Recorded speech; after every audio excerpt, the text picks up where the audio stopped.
You mean you're going to? We'll start by having you say and spell your complete name, please. My name is Webster Gessner Barnett, Webster. Middle name is Gessner, Gessner. Last name Barnett, Barnett. Okay, and the year that you entered the 10th Mountain Division? I entered the 10th Mountain Division January 17th, the 14th of January, 1943. And what was the highest rank that you served in the 10th Mountain Division? Buck Sergeant. Okay, very good.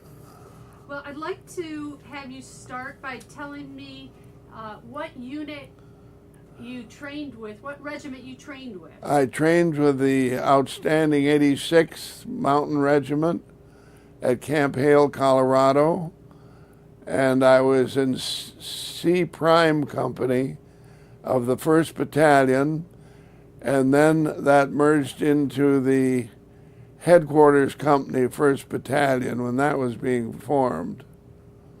I was in a Pioneer and Demolition Squad, which used explosives and also did minor bridges and that sort of thing, and supplied the troops with ammunition and other supplies.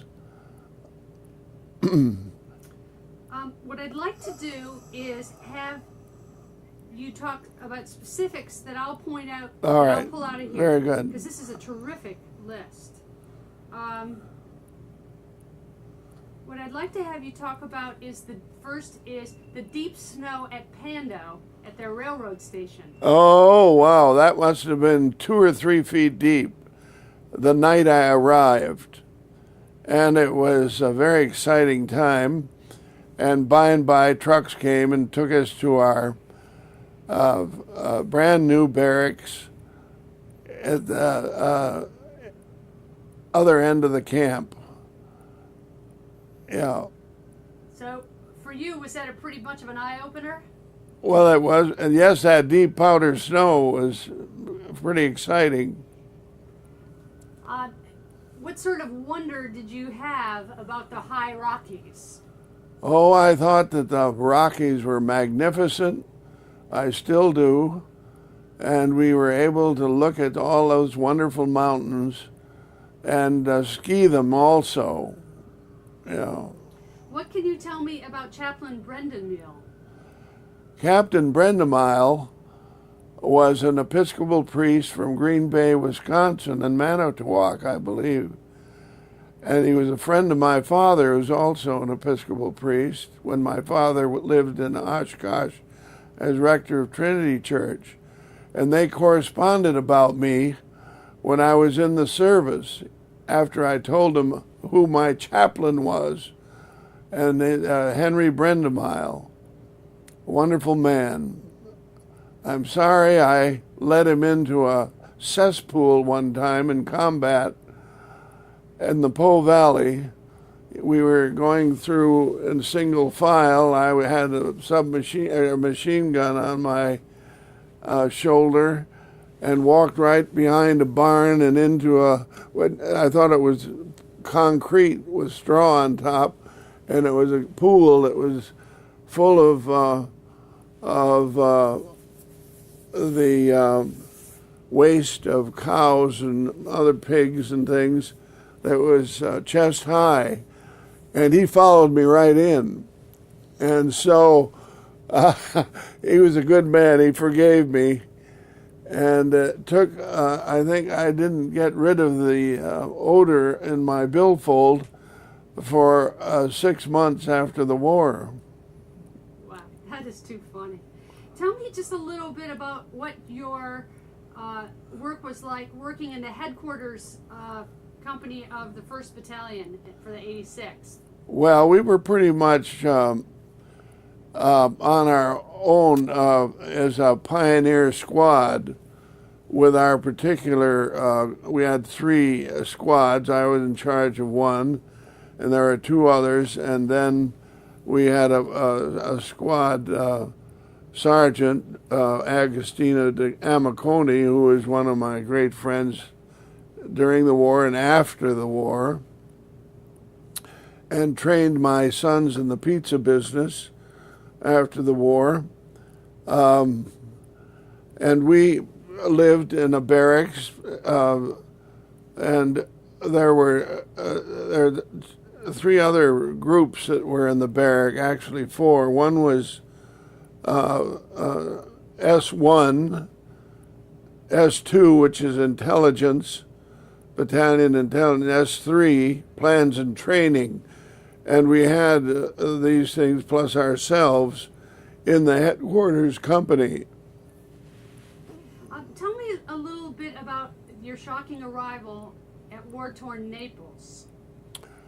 Well, that was being raised in a middle-class family in Oshkosh, Wisconsin, and in the Middle West in Minnesota, to see the poverty and war destruction of the city of Naples, the begging and selling of children, and the number 10 cans at the gangplank ready to take the garbage and take it home for their food for the day was pretty shocking.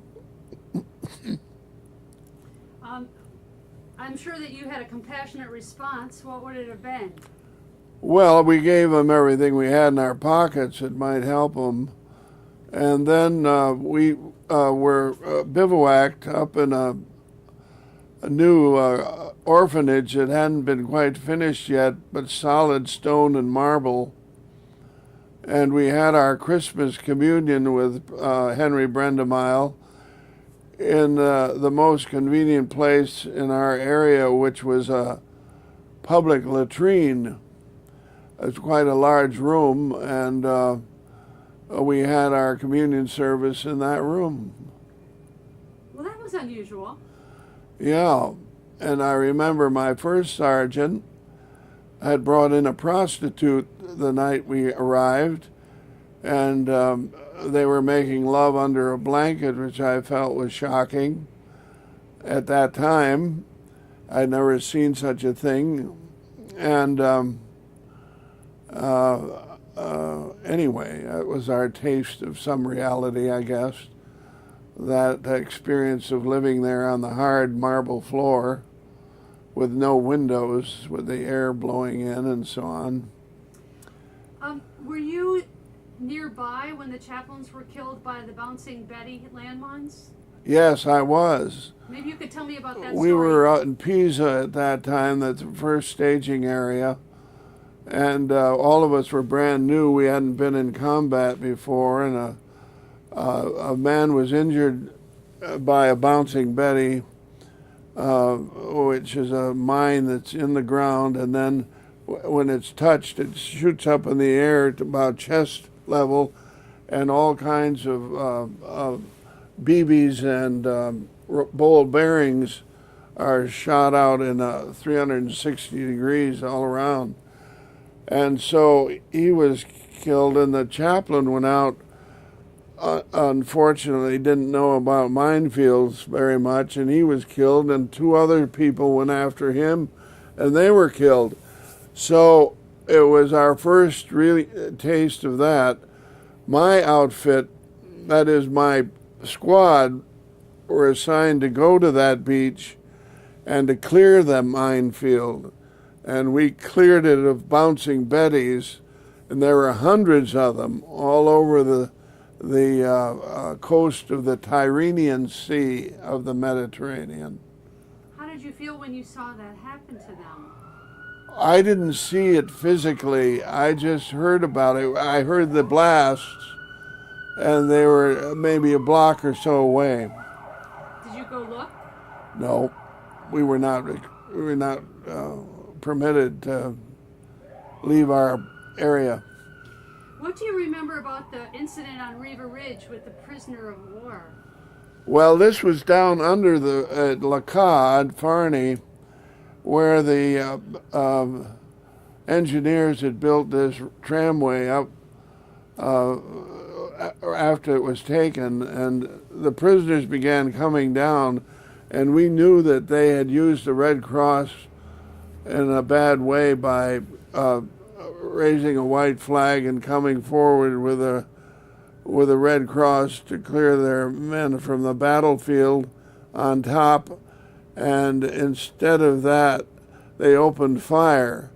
So we were quite angry about that, and when they came down, my squad was, they brought some prisoners down for interrogation, and they came through my space, and I was about to take them into the woods and shoot them when another man who was the part of the intelligence interrogations of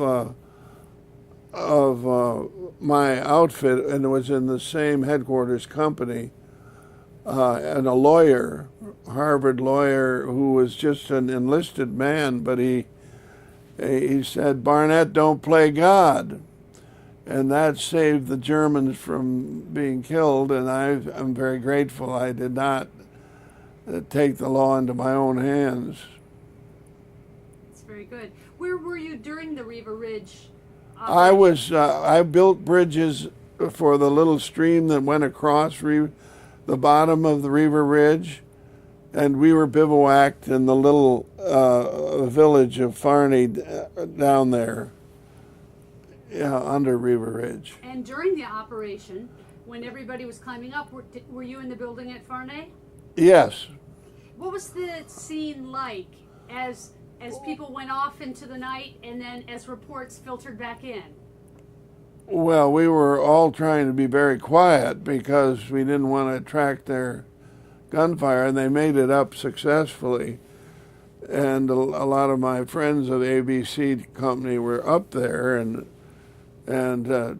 took it, but then they counterattacked and so on. But my experience there is that they just changed our platoon leader, who was a new man and never been in combat before, and I was upset about that, and I didn't want to take his leadership and told him so.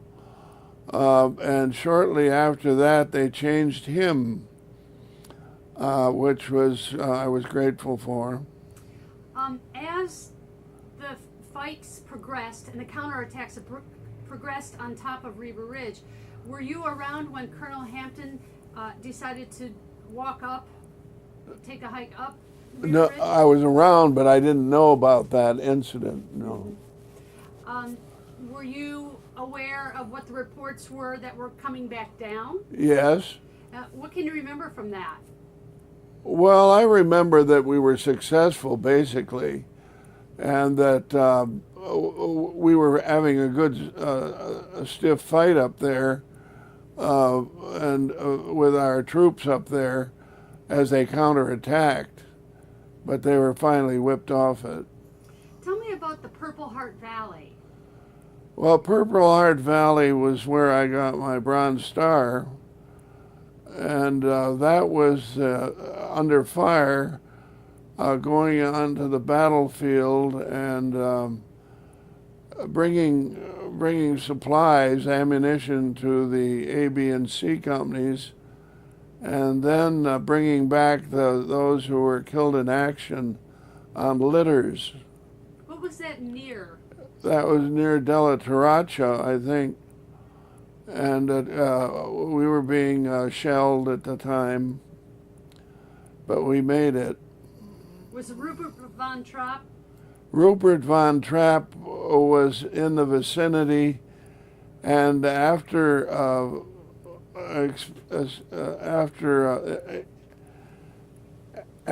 we had gone through that, some of us were a little strained and stressed, so we went to the aid station and talked to Rupert, and Rupert, he was a little older than the rest of older than I was, of course. But he was still an enlisted man, although he's a medical doctor from Vienna. He was an enlisted man in this country because they wouldn't license him, and his brother Werner. And he gave me a shot of whiskey.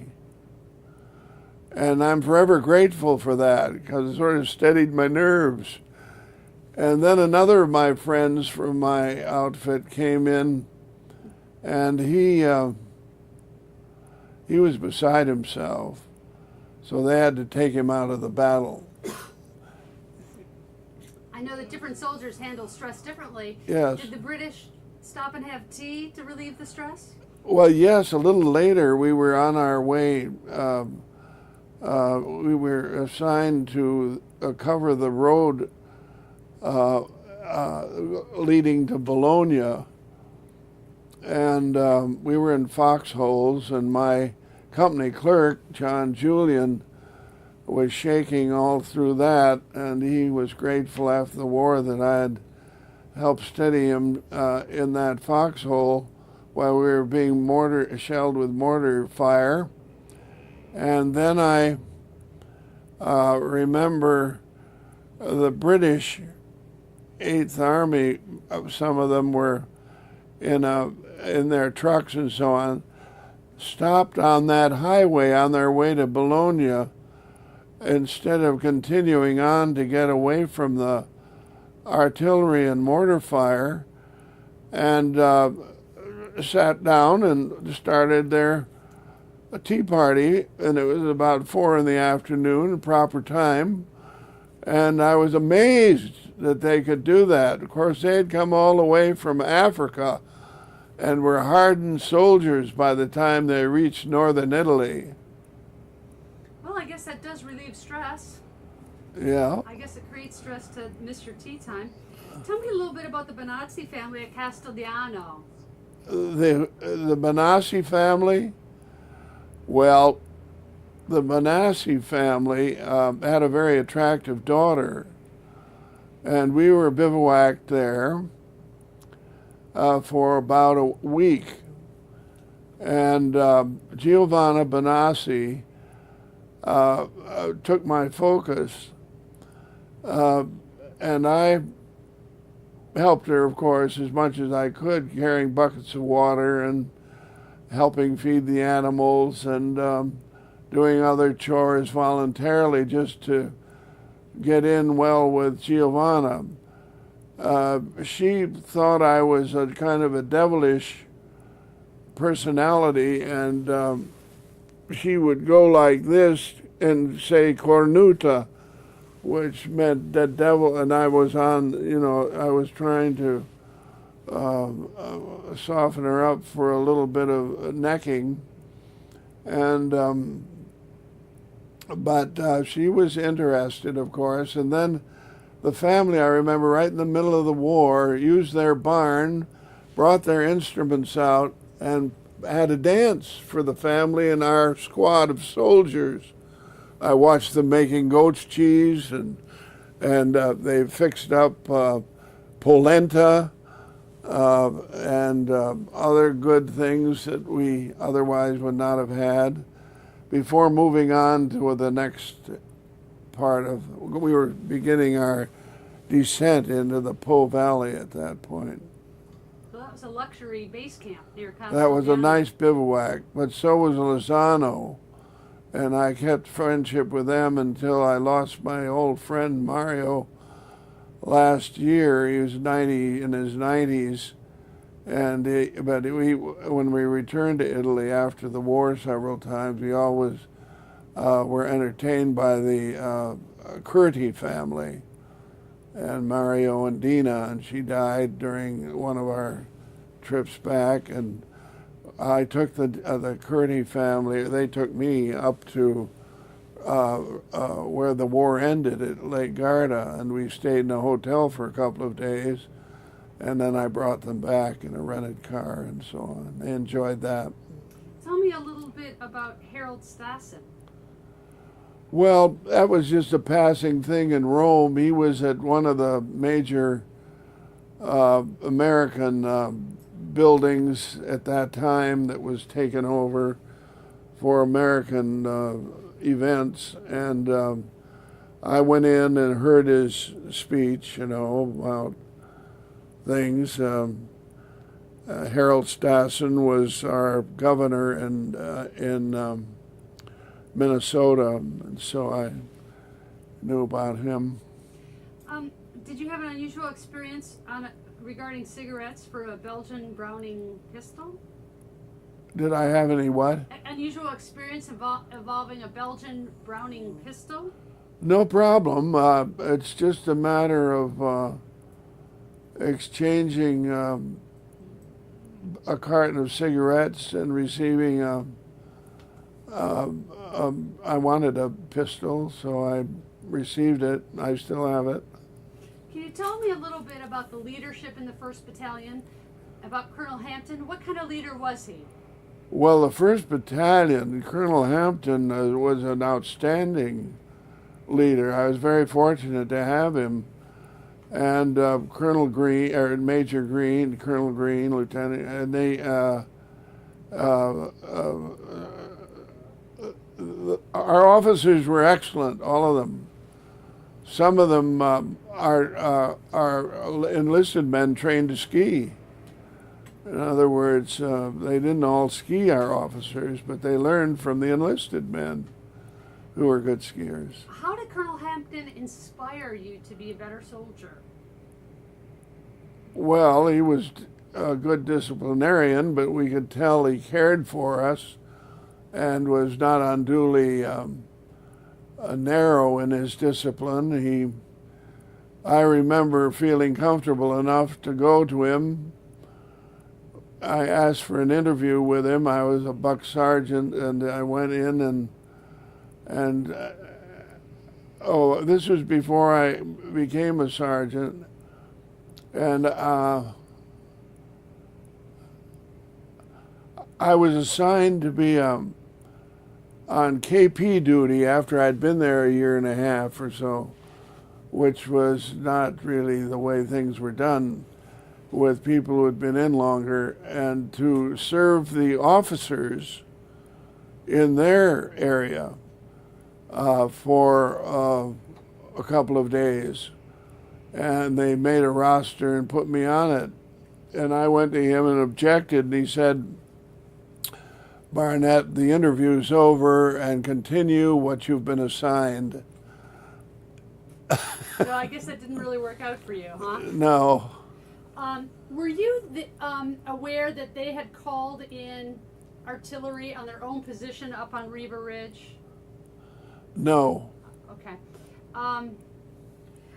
Tell me a little bit about what it was like to be shelled at Lake Garda.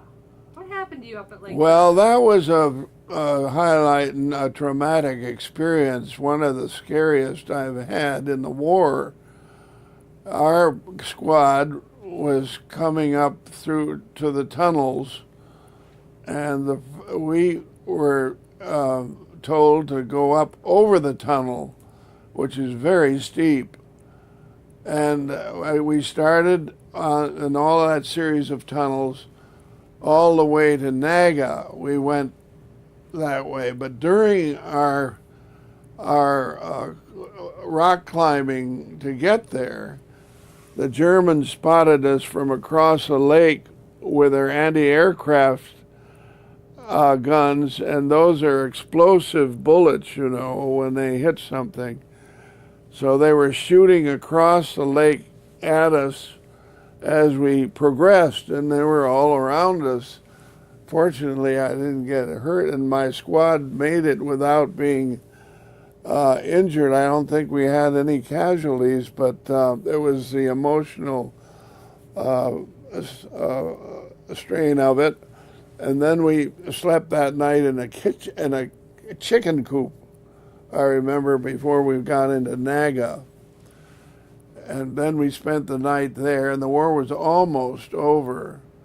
And at that time, I visited there was a unit that the Germans had impressed into the military Czechs. and there was a Czech group that was liberated by us, my squad, and then there was, after the war ended in Italy a week earlier than in Upper Europe, May 2nd, the Generals Singer and Wolf, I believe they were, came through our outfit, and I escorted them back to the next higher echelon. And that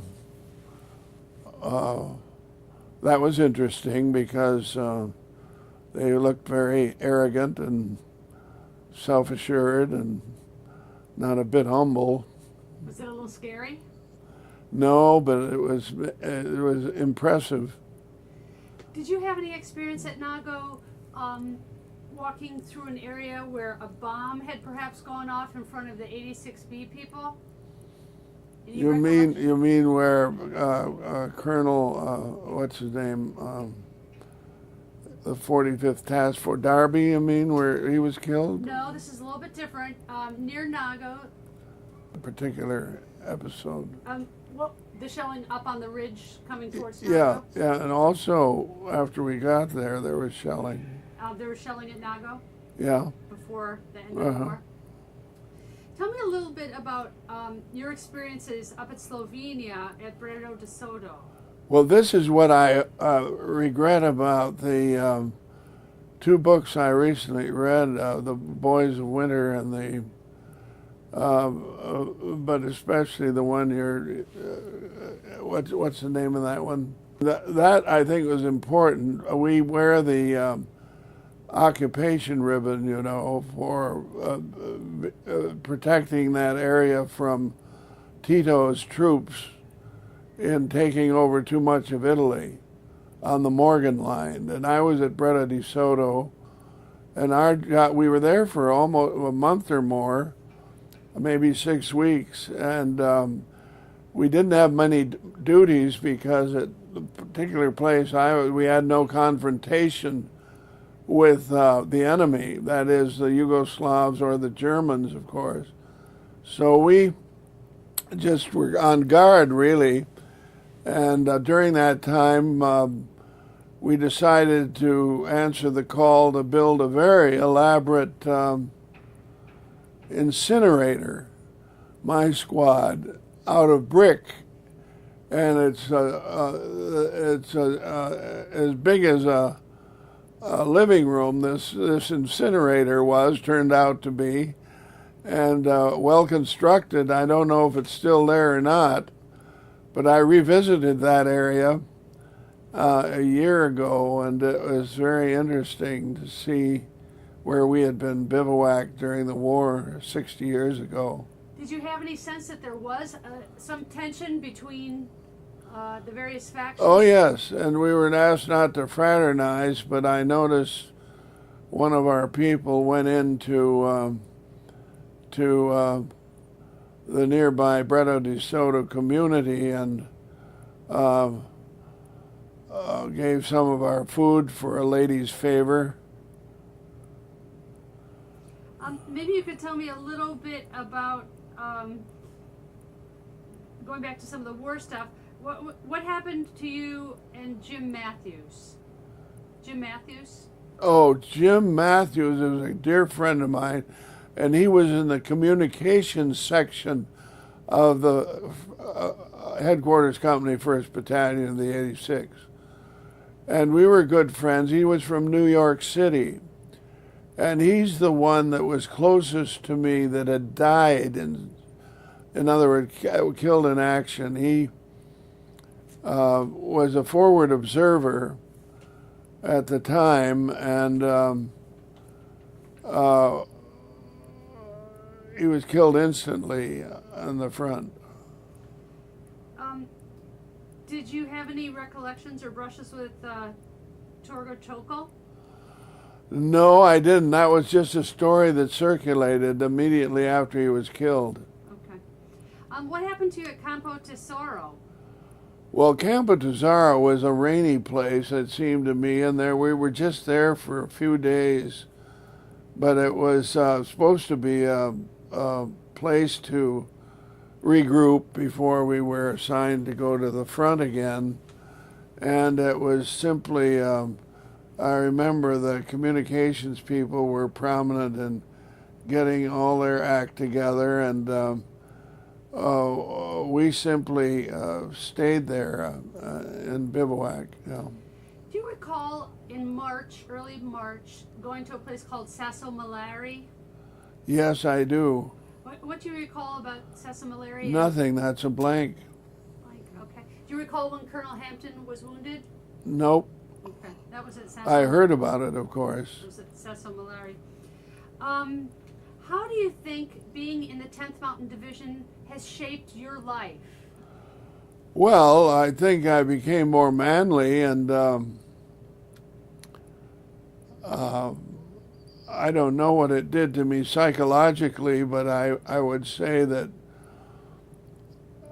that adventure was a strengthening thing to my focus as a student. After I came back from the war, I would really applied myself in a more direct way to get through college and seminary. How would you describe the spirit of the 10th Mountain Division? Well, I would say it was probably the most exalted spirit in the U.S. Army, for good reason. We were proud of our outfit. We were pleased to be successful as a point group for throwing the Germans out of northern Italy for the 5th Army and 8th Army, and we were successful.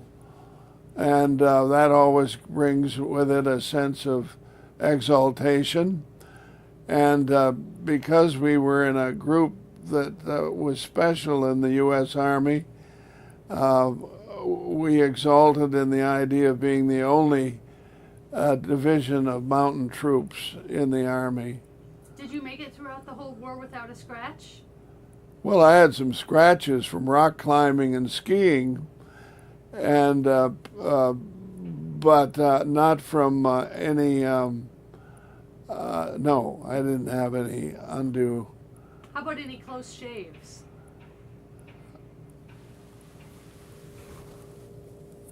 In what sense do you mean? Near misses with woundings? Yes, very much so, yeah.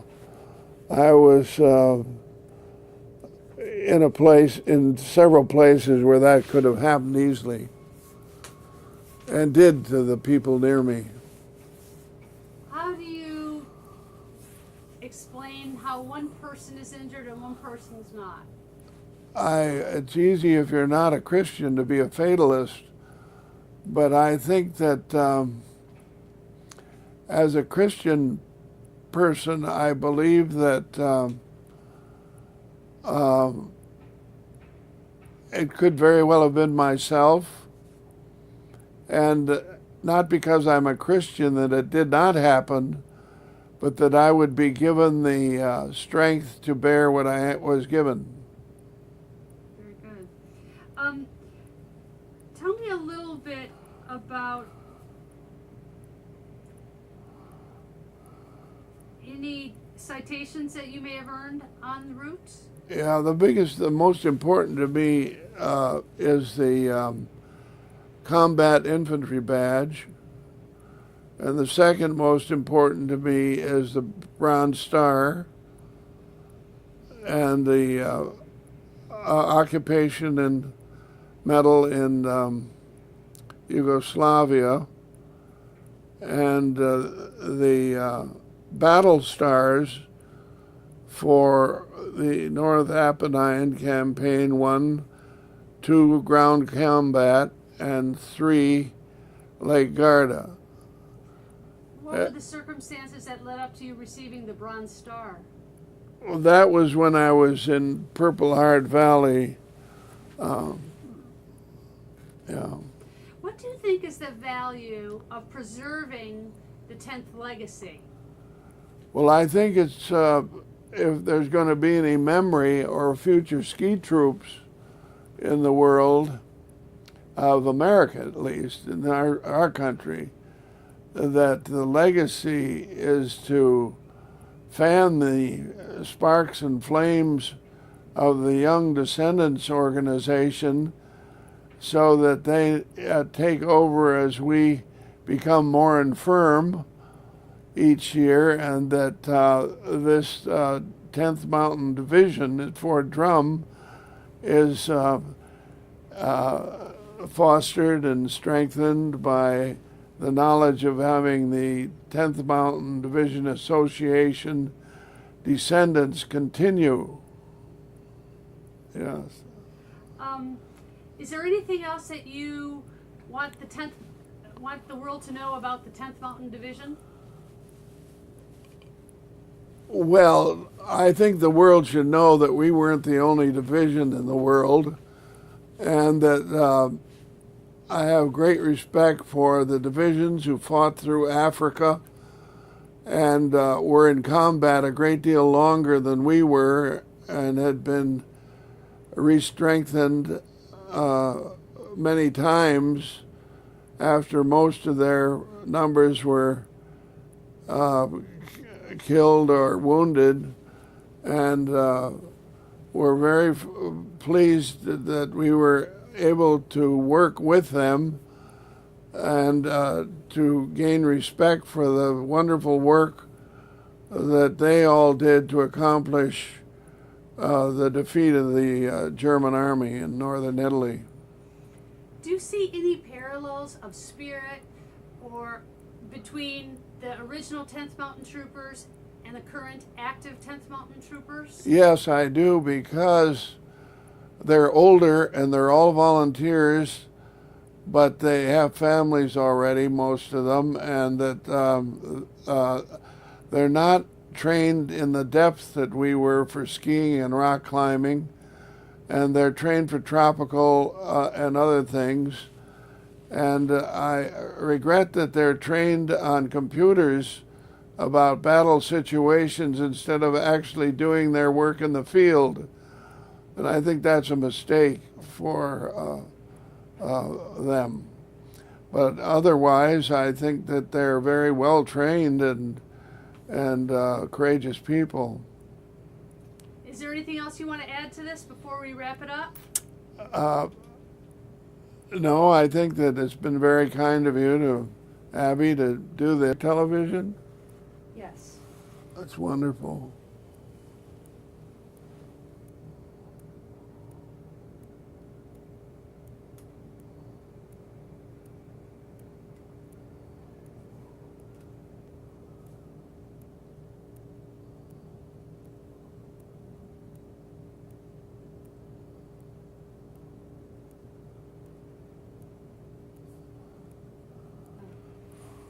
Get active 10th Mountain soldiers involved as well with you guys. Yeah. Yeah. How about, I'm glad you were there, and you were in all the places I was. Take pictures of them, but I'm glad you are. Amazing you can do that, as a matter of fact. I don't think you could take a positive like that.